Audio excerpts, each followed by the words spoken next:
Les gouttes de pluie tintaient sur le trottoir comme un carillon céleste. Il glissa sa main dans sa veste, puis actionna la ceinture d'explosifs. Une vaste clarté enveloppa soudain ce qui l'entourait. Êtres, chaises, voitures, immeubles se mirent à trembler comme un décor de théâtre emporté par la bourrasque. Il resta seul dans la lumineuse blancheur. En lui, nul sentiment de crainte. Il savait ce qu'il attendait. Une porte cristalline s'ouvrit. Il entra. Un jardin détrempé par la fraîche lumière du soleil émergeait dans la douceur complice de la brume.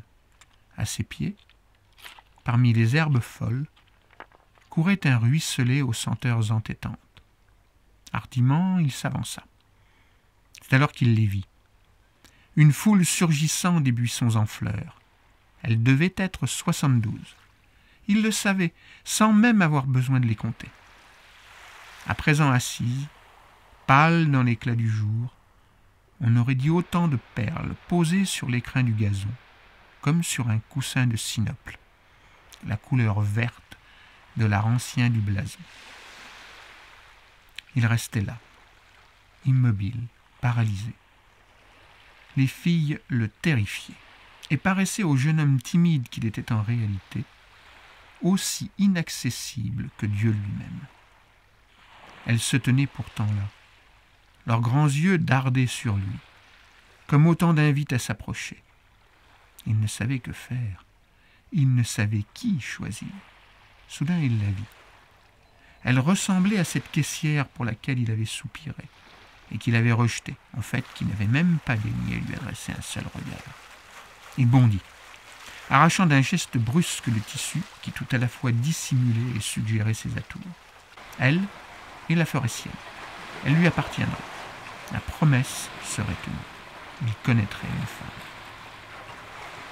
En la prenant, il sut qu'elle était vierge, comme cela lui avait été annoncé. Bien plus tard, il se releva pour la contempler d'un rire vainqueur, alangui à ses pieds. Probablement aima-t-il ainsi 4 ou 5 filles, peut-être 6, ou même plus. Puis une ombre s'attarda sur son visage. Il ne voyait que ses grands yeux rieurs et ses cheveux, comme des volutes d'ébène cascadant sur ses épaules dénudées, sans même se rendre compte qu'avec des traits plus réguliers, plus fins et plus gracieux, il contemplait sa propre sœur. Cela n'éveilla aucun écho en lui. Elle si belle, et lui épuisé. « Et moi ?» ?»« Je suis crevé.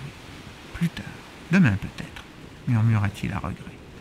Son sourire charmant se modifia imperceptiblement. « Les autres et moi, nous attendons toute notre tour. » « Tu ne crois quand même pas que je vais me taper 72 meufs à la suite ?» Les yeux de la jeune fille se rétrécirent. Ses traits devinrent comme une lame de couteau. De ce visage souriant, un battement de cils plus tôt, il ne restait plus à présent qu'un masque froid et terrifiant, blême, livide dans l'air soudain glacé. Alors il ne fallait pas venir ici.